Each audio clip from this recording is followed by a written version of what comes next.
Okay, well, here we are at Sandringham Yacht Club for the blessing of the Melbourne Osaka fleet, and I'm with the crew of Roaring 40, Kevin and Darrell. Gentlemen, how are you feeling with, a week to go? Yeah, I'm sort of getting a little bit anxious. We've still got a few little things to do, and then obviously this is my longest event that I've competed in. Kev's done quite a bit more, but so yeah, it'll be a bit of an eye-opener for myself. No, I can't wait to get out there actually. I'm itching to leave port, because when you leave port the jobs stop. Fair enough. And how do you see your sort of first week playing out? Well, it's a bit early yet, obviously the weather, but it's mainly about endurance. So not push too hard, take it easy, make sure that we're not trying to break the boat in the first week and sprint. That's the key. That's what I tend to do. He settles me down a bit. I tend to get a bit over exuberant and sort of let's throw another sail up.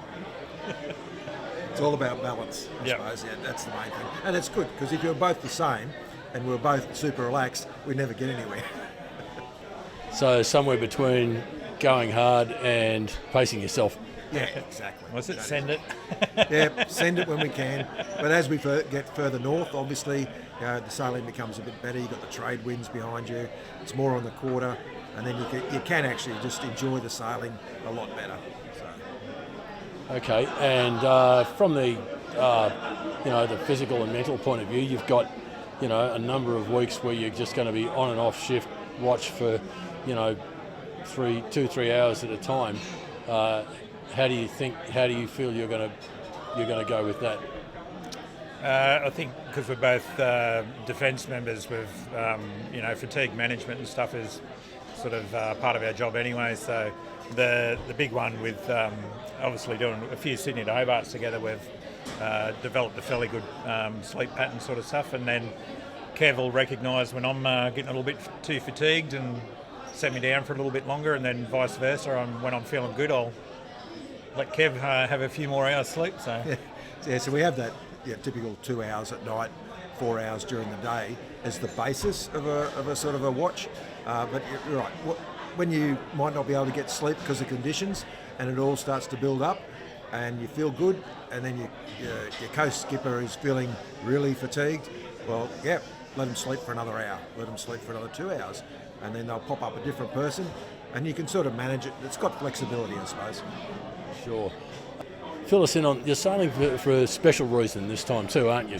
Yeah, so we sail for, not just for ourselves, so we like to sail for charities and causes we believe in.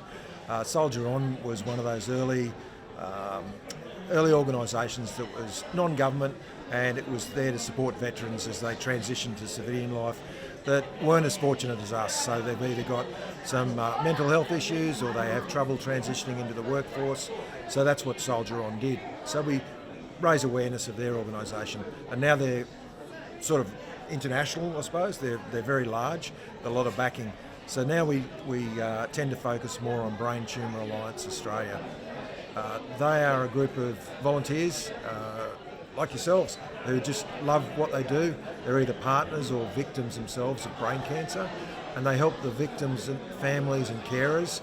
They don't receive any government assistance. So we brand our boat, put it on our sails, all at my cost. I don't hit them up for anything like that.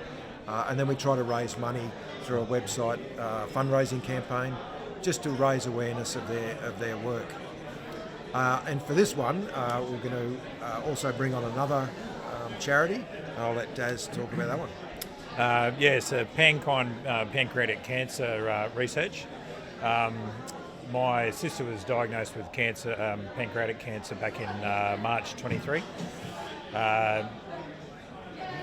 Unfortunately, it had gone on to her liver, and she passed away in August of 23. So we did a Remember September thing the end of last year. It was a bit of a fundraiser for H, and for this time around, I'm actually going to be spreading some of Rachel's ashes on during the race. So off the Central Coast, where she was living, and again when we go over the equatorial current, we'll do it there so she can sort of cruise around the globe. So so we just wanted to raise a little bit more money for pancreatic research. So 10,200 kilometres, it's going to be quite a commitment, and I was wondering how you sort of, is there a point where you think, you know, it's not downhill, but we're sort of We're on the downhill slope. We're over the hump. Where do you think? How do you see that?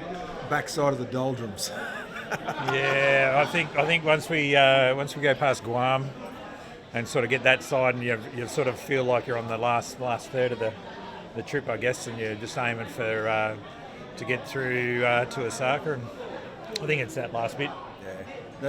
Yeah, and the approach to Japan as well, because you're approaching land, you do get anxious about first landfall, and then the shipping increases, the fishing traffic increases, so anxiety goes up. You're very alert, and then once you see the mainland, or what you think might be the mainland, and then there's 2 more bays to go before you actually get to the finish line. You're sort of like relief, and then it's like, oh shit, we're not there yet. Yeah. You know, like, where are you hoping to finish, or are you just? That's always a good question. Well, the boat itself's a bit of a weapon, but the 2 blokes sailing it, not so much of a weapon. Yeah. And when you've got a budget to sort of sail against, you can't really push the boat to its envelope. And that boat's got world records to its name. One still stands around Ireland race. It's across the Med, averaging 10 knots. So the boat's got lots of potential, but we can only sail within our means, which means we're probably, hopefully, if we can crack on at 7.5 to 8 knots average speed, I think we'll do pretty well. Yeah. Yep.